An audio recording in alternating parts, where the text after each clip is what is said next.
Beauty fades, but verses remains, and in poetry, love never dies. Hi everyone. Today we explore one of William Shakespeare's most beloved sonnets.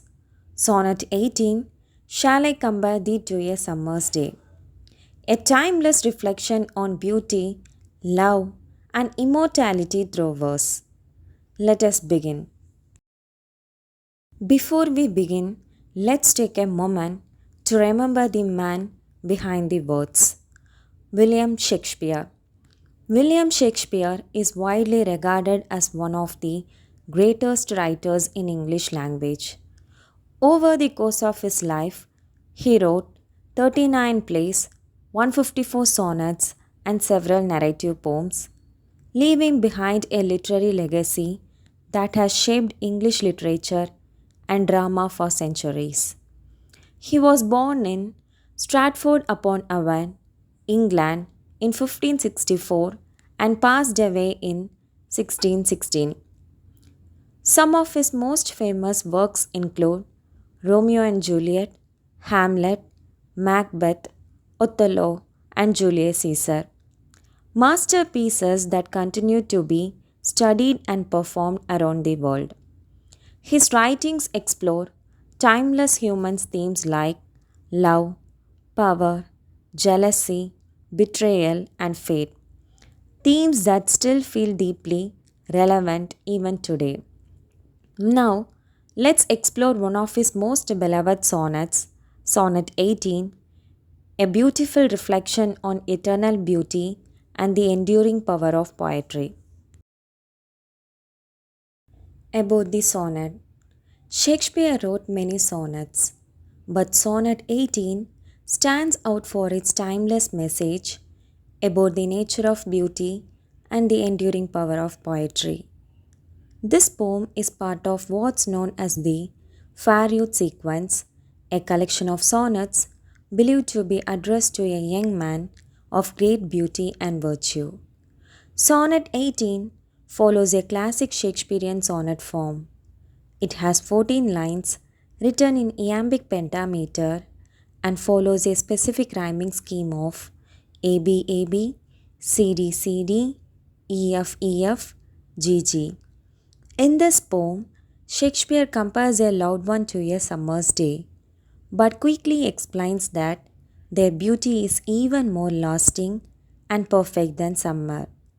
Through his verse, he offers a kind of immortality. As long as the poem is read, the beauty it describes will live on. Stanza 1. In the opening of Sonnet 18, Shakespeare begins with a famous question: Shall I compare thee to a summer's day? He is wondering whether a summer day is even good enough to compare to the person he is speaking about. Right away, he answers his own question: Thou art more lovely and more temperate, which means you are more beautiful and more gentle than summer. He then points out summer's flaws. It doesn't last long and it can be harsh. Rough winds do shake the darling buds of May, meaning, even in spring, storms can come and damage the beauty of nature. And summer's days hath all too short a day. Just like renting something for a short time, summer doesn't stay for long. So the person he is writing about is even better than summer, more constant, more gentle, and more beautiful. It shows how deeply he admires them. Stanza 2. Shakespeare continues to describe why even a beautiful summer day is imperfect. He says, Sometimes too hot the eye of heaven shines. That means the sun, which he calls the eye of heaven, can shine too intensely, making the day uncomfortable. Then, and often is his gold complexion dimmed. Other times, the sun's golden light is dimmed by clouds, so even the sun can be unreliable. And every fair from fair sometimes declines.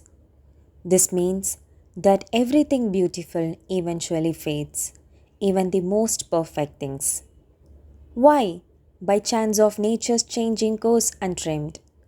Beauty can lost either by accident or just through the natural process of aging and change. So here, Shakespeare is making a deeper point. All natural beauty is temporary.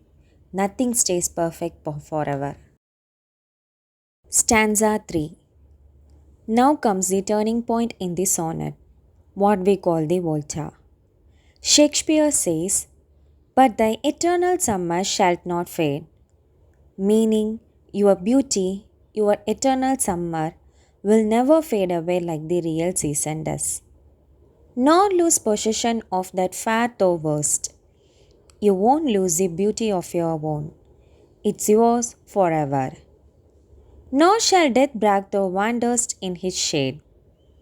Even death itself won't be able to climb you or say that you have disappeared into the shadows. Why not? Because in eternal lines to time thou growest. You will live on through these eternal lines of poetry, growing into future with time itself. So here, Shakespeare is saying that the person's beauty has been captured in verse, and because of that, it will never die. Final couplet.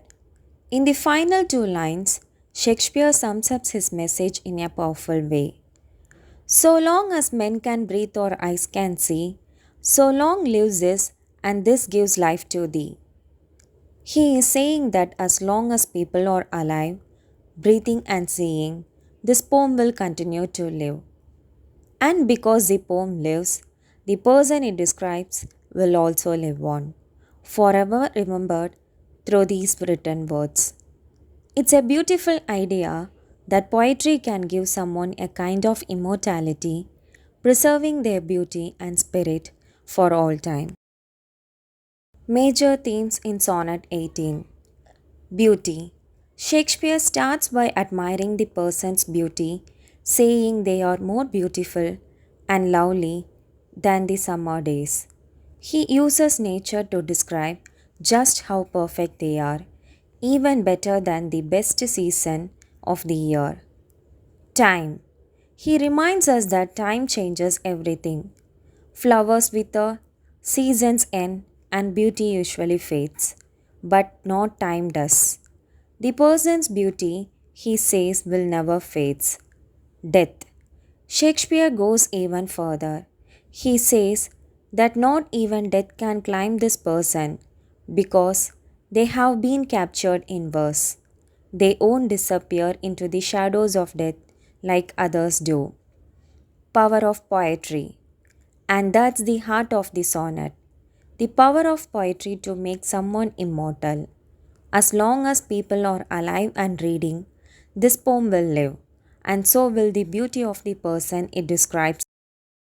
I hope you enjoyed this reading and explanation of Shakespeare's Sonnet 18. Thank you for joining me on this journey through Shakespeare's words. May his poetry continue to inspire us all.